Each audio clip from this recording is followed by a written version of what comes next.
This is you, this is your computer, and this is you watching What is an IP address? IP addresses represent where you live on the internet and are needed to send messages to computers outside of your own network. Imagine when you send a letter to your great aunt Mew. You put her address on the front of the envelope and the return address on the back. You send the message and expect to get a reply.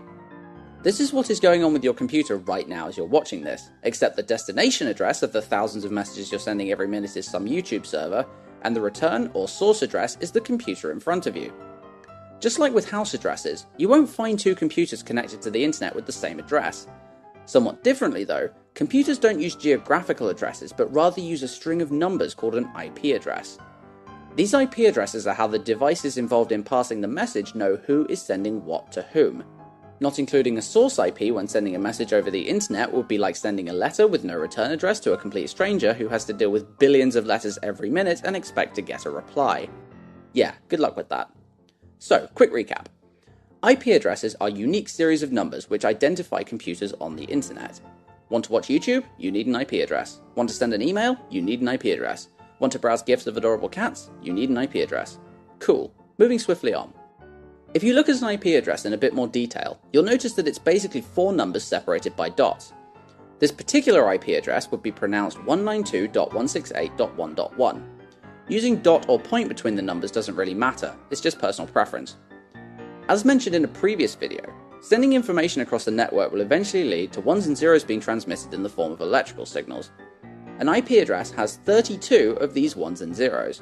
With a little bit of arithmetic, we can work out that there are 4,294,967,296 addresses available for use on the internet. Wait, hang on. There are 7 billion people in the world, about 3 billion of whom are connected to the internet.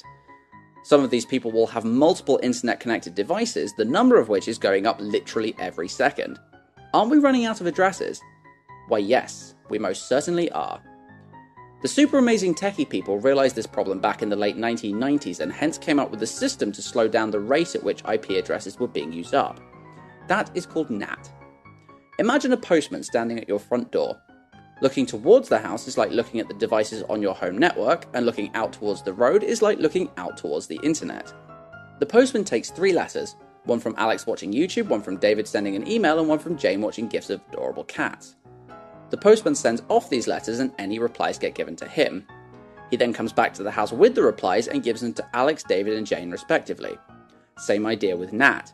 It takes multiple addresses from inside your network and presents a single IP address pointing out towards the internet, thus reducing the number of IP addresses used. This is why if you take a look at your network settings at your house and then ask a friend to do the same at theirs, it's likely you'll have incredibly similar IP addresses. NAT is working in the background. And so, this is you, this is your computer, and this is you finishing What is an IP address?